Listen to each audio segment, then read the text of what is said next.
그래서 하루는 1번, 하루는 2번, 하루는 3번 이런 식으로 분석 작업을 매일 연습을 하셔야 됩니다. 자, 정렬 기능부터 보겠습니다. 자, 정렬 기능을 이용하여 부서명을 기준으로 오름차순으로 정렬하고 동일한 부서명의 경우는 중형차 셀색, 여기 중형차 셀색 RGB 값이 위에 표시되도록 정렬하세요. 여기 보면 동일한 부서명인 경우가 나오면 기준을 추가하여서 정렬하라는 거예요. 그리고 정렬을 할 때 주의할 점이 병합된 부분은 제외하고 범위를 잡으셔야 돼요. 그리고 표가 이렇게 붙어 있으면 자동 범위 지정을 하시면 안 돼요. 직접 내가 사원 번호부터 범위를 이렇게 선택을 하세요. 자, 사원 번호부터 범위를 지정하시고 데이터 탭에 들어가서 정렬 명령을 하시는 거예요. 이건 정렬 2번을 하는 게 아니라 정렬 1번을 하는데 기준이 2개예요. 그래서 정렬 눌러주시고 첫 번째는 뭐라 했습니까? 부서명을 기준으로 오름차순이니까 부서명 선택하시고 정렬 기준은 오름차순 해주시고 다시 여기 기준 추가를 해주시고 두 번째는 뭐예요? 중형차의 셀색. 그러니까 여기 두 번째 기준이 중형차가 되고요. 값이 아니라 뭐가 돼야? 셀색이 되시고 그러면 얘가 요 중형차의 부분에 색이 있는 게 있고 없는 게 있어요. 그러니까 색이 여러 가지가 있으면 색이 없음하고 밑에 색깔이 여러 개가 나와요. 근데 이건 색깔이 하나만 있으니까 색이 있고 없고로만 구분하시면 되겠죠. 색이 있는 걸 어떻게 하라 했습니까? 위에 표시. 그리고 확인 눌러주시면 되겠죠. 그러면 이렇게 영업 일부에 관련된 내용 중에서 중형차 중에서 색깔이 있는 것이 위에 올라오는 거예요. 이게 첫 번째 정렬은 부서를 갖고 한 거예요. 그리고 두 번째 정렬은 부서명 중에 같은 값에 있는 내용들만 가지고 2차 정렬한 거예요. 그래서 영업 2부도 보면 두 개가 있죠. 색깔이 있는 게 위에. 영업 3부도 보면 색이 있는 게 위에 올라간 거예요. 이게 기준을 64개까지 놓아서 정렬할 수 있다는 거. 그래서 주의할 점이 뭐라고요? 병합은 범위에서 제외한다는 거. 그 다음에 통상 우리가 범위를 선택할 때 자동 정렬을 자동 범위 지정을 많이 하잖아요. 첫 번째 칸 클릭하시고 데이터 정렬 이런 식으로. 그럼 얘가 범위가 이렇게 올라가요. 표에 뭐가 붙어 있으면. 그러니까 이런 표에서는 항상 범위를 직접 선택을 하셔야 된다는 거.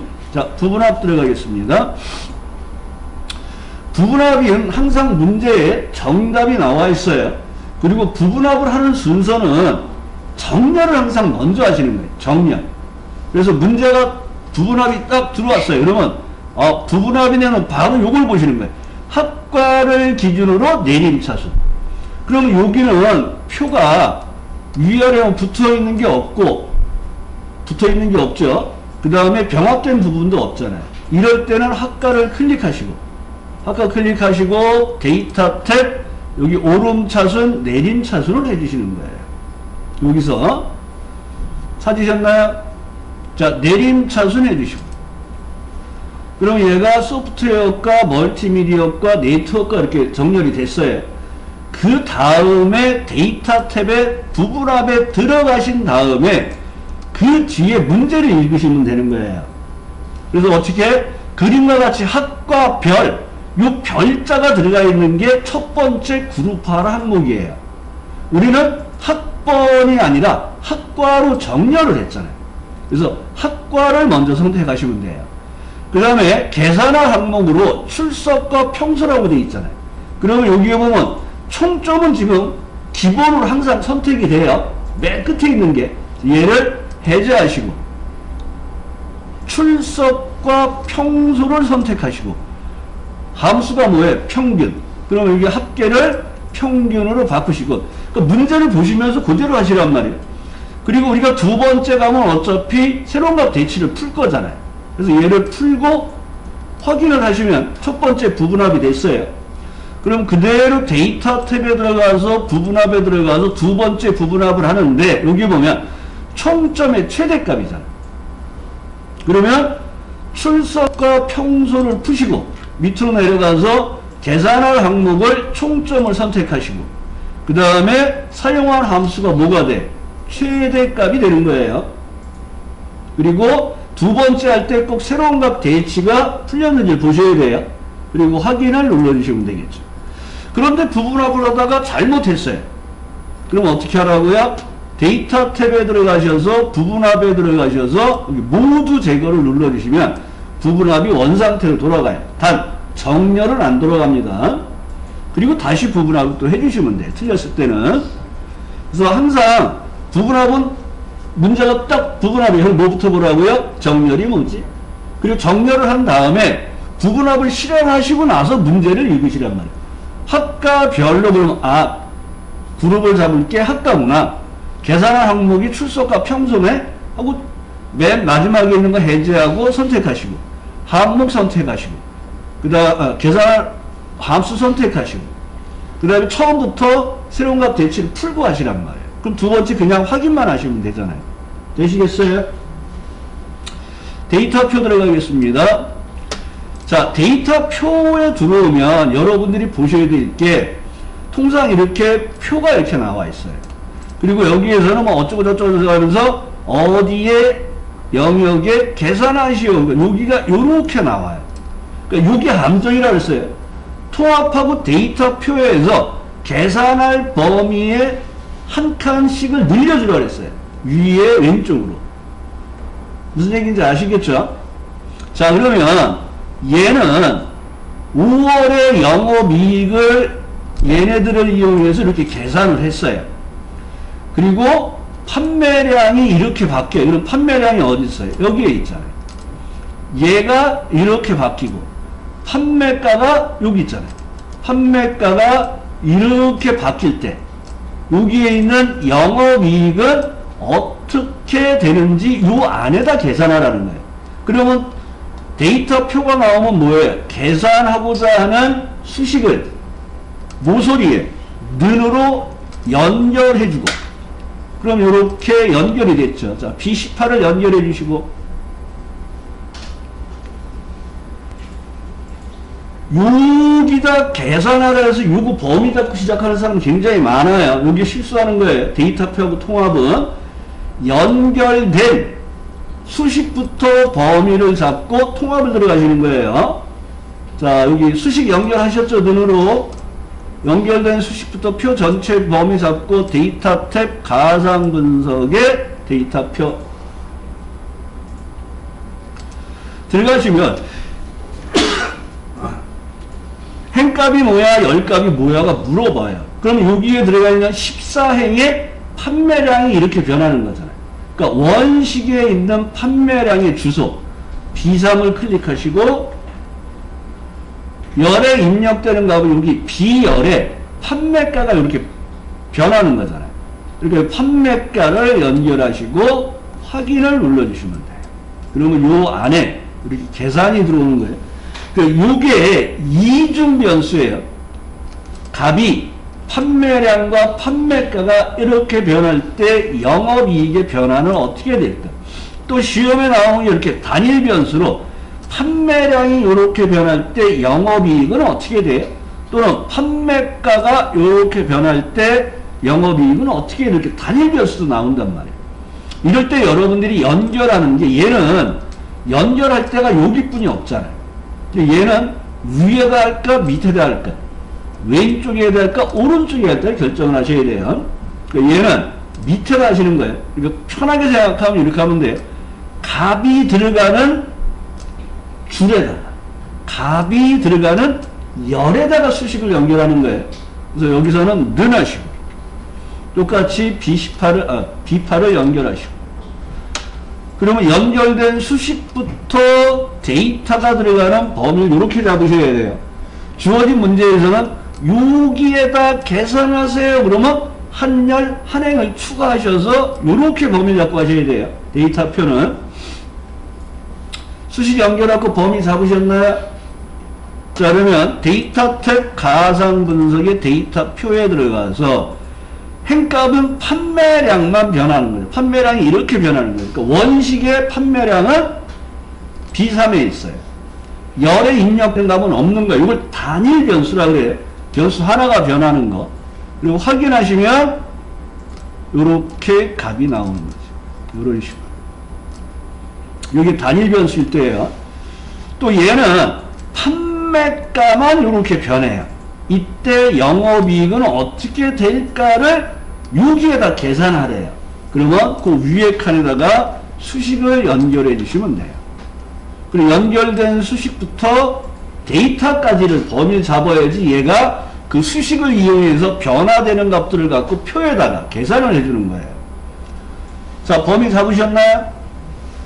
그러면 데이터 탭 가상 분석에 가서 데이터 표.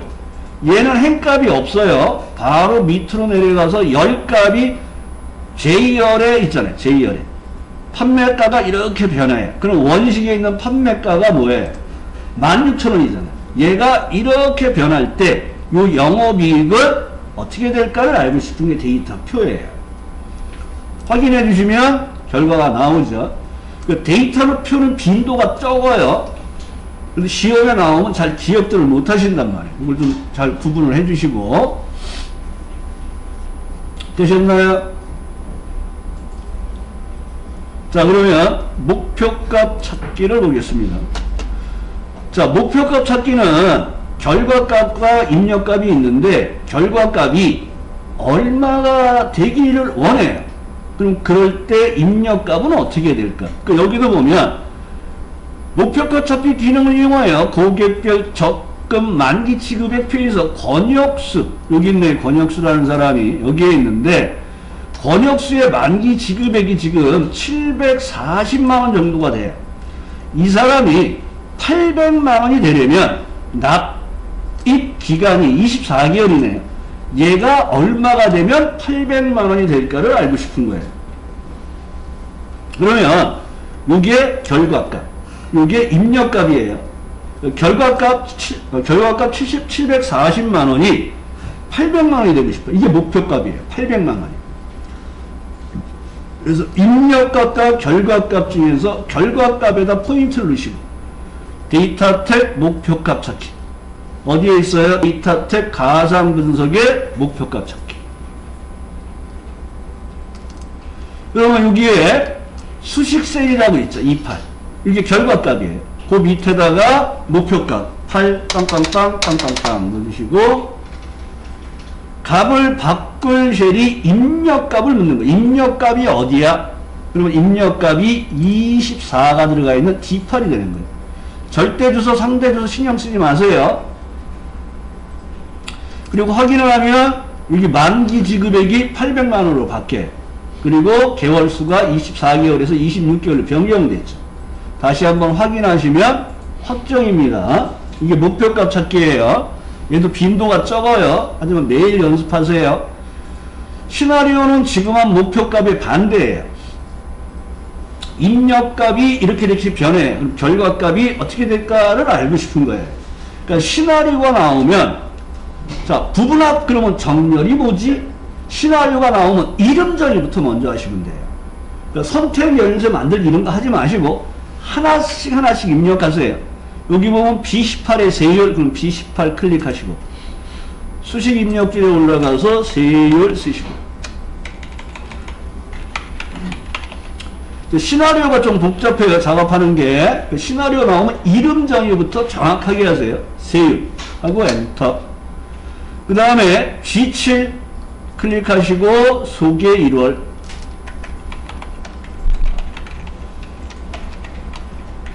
하고 엔터.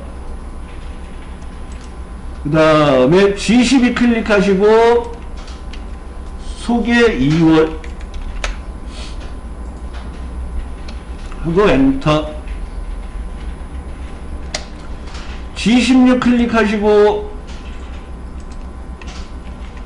소개 3월 엔터. 자, 이름 정의를 한 다음에 이제 문제를 읽어보시면 돼요. 부분합도 마찬가지예요. 정렬을 하고 문제를 읽는 거예요. 그럼 여기도 보면 월별 주문 내역서 표에서 세율이 다음같이 변동됐을 경우에 월별 세금의 합 몇 개의 변동 시나리오를 작성하세요. 그러니까 얘가 입력이 되는 거예요. 세율이 이렇게 변해요. 여기 세율 인상 15%, 세율 인하 9%로 변경될 때 세금의 1월, 2월, 3월에 소개의 값들은 어떻게 변화요를 알고 싶은 거예요. 그러면 얘가 입력, 얘가 세 개가 결과값이 되는 거예요. 그런데 여기서 바뀌는 세율이 하나는 15%로 바뀌었을 때, 하나는 9%로 바뀌었을 때 알고 싶은 거예요. 그러니까 입력값과 결과값을 구분을 잘 하시고. 자, 그러니까 여기 문제를 읽으면서, 아, 세율이 입력이고, 여기가 결과네. 시나리오를 두 개 만드네. 하나는 세율 인상 15%, 세율 인하 9%. 그리고 꼭 앞인지 뒤인지 보시라 그랬어요. 한 번은 뒤가 나와요. 그걸 찾으셔야 돼요. 그리고 시나리오는 입력값에 넣고 시작을 하시면 편해요. 자, 데이터 탭 가상 분석에 들어가시고, 시나리오 관리자 들어가시고. 그리고 이제 시나리오 두 개를 만드시면 되는 거예요. 자, 추가하시고, 첫 번째 시나리오는 세율 인상.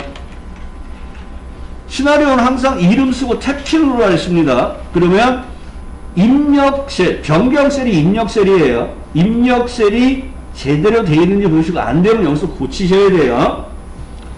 네, 확인 버튼 누르시고 변경되는 값 15%를 누르시고, 그 다음에 다시 한번 시나리오를 또 하나 만들죠. 세율 인하 추가하시고 세율 인하.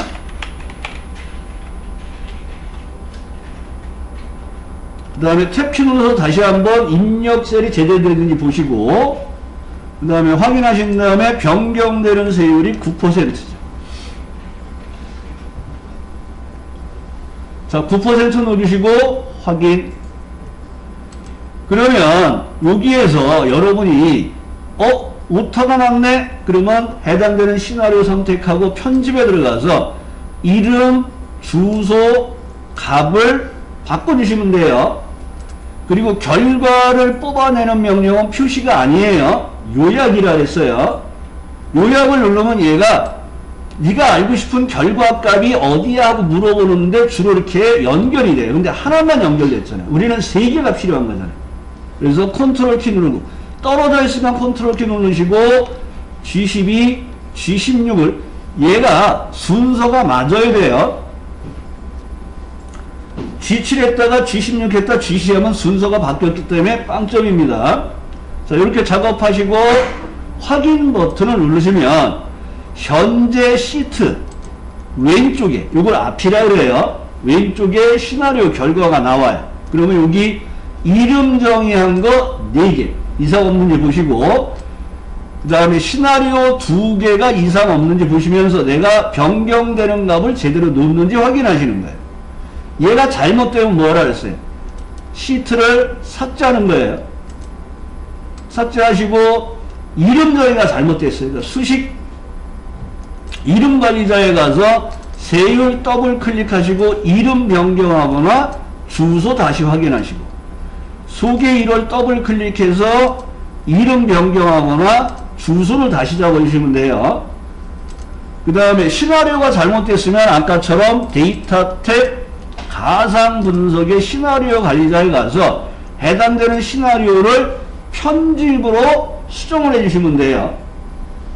그리고 결과 셀이 결과를 뽑아내는 게 요약이라 그랬잖아요. 근데 내가 모르고 하나만 선택했어요.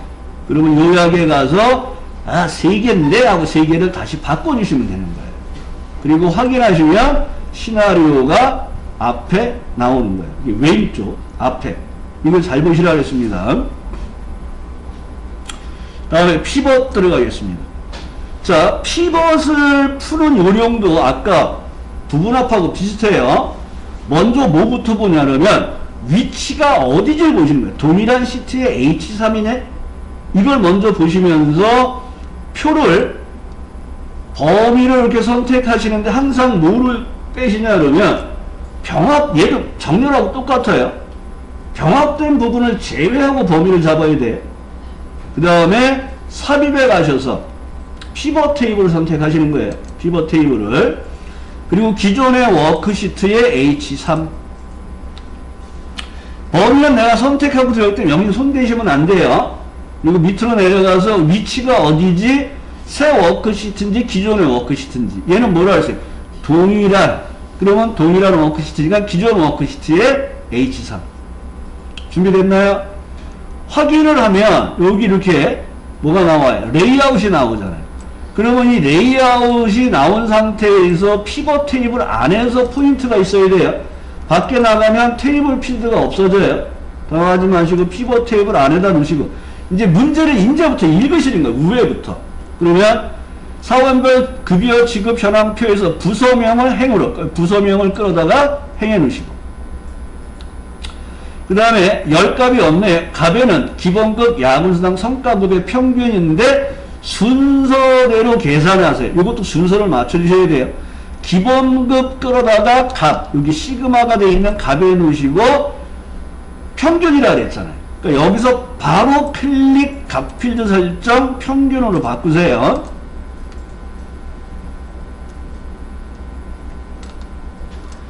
그 다음에 야근 수당을 끌어다가 값에다 넣으시고 합계내 평균으로 바꿔야 되잖아요. 클릭 값 필드 설정 평균으로 바꾸시고 다시 한번 성과금을 끌어다 밑에다 넣으시고 클릭 값 필드 설정 평균에다 넣으시고 확인.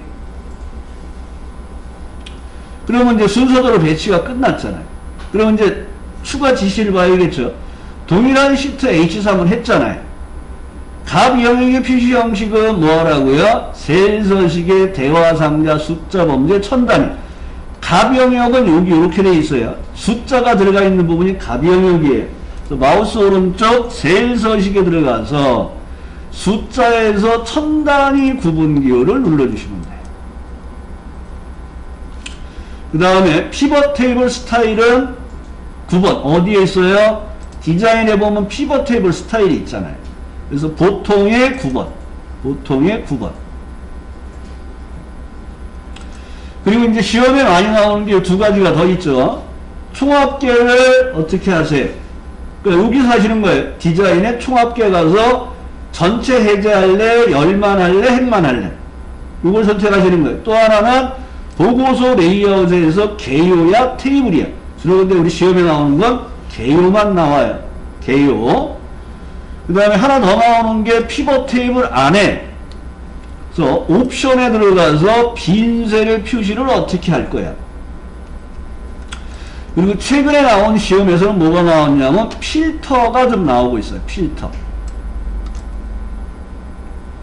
요 핵레이블에서 보면 경리부, 계획부, 생산부, 영업부가 이렇게 나와 있는데 계획부는 나오지 말게 하세요가 문제에는 지시가 없어요. 근데 정답지에 보면 피벗 테이블도 요즘 최근에 정답지가 나와요. 그럼 정답지에 요게 없는 형태로 이렇게 하나가 빠진 상태로 나온단 말이에요. 그럼 여러분들이 필터 작업을 하는구나 하고 필터에 들어가서 필요 없는 내용을 해제를 하는 작업을 좀 해주시면 돼요. 자, 통합 보도록 하겠습니다. 통합은 데이터 도구의 통합 기능을 이용하여 표 1, 2, 3의 학과별 정보인증, 국제인증, 전공인증을 요 안에다 계산하세요. 그러면 여러분들은 항상 첫행 첫열에 있는 값들로 통합하기 때문에 첫행 첫열을 포함해서 범위를 잡고 시작하셔야 돼요. 자, 학과부터 범위 잡으시고 데이터 탭 통합을 들어가시는 거예요. 그 다음에 항상 위에서부터 이렇게 밑으로 내려오면서 한다고 생각하시면 돼요. 함수가 합계네. 그랬더니 얘는 뭐예요? 평균. 평균이네. 평균으로 바꾸시고 이 참조할 영역에 통합별 표를 범위 잡아서 추가를 해주시면 돼요. 그래서 첫 번째 표 1에서 얘가 학과부터 시작했잖아요. 그래서 여기서도 참조 영역 클릭하시고 학과부터 범위 잡고 추가. 두 번째 표도 학과부터 범위 잡고 추가. 세 번째 표도 학과부터 범위 잡고 추가. 마지막으로 첫행 왼쪽 열을 선택하시고 확인을 눌러주시면 돼요. 그러면 여기에 통합된 결과가 들어와요. 그래서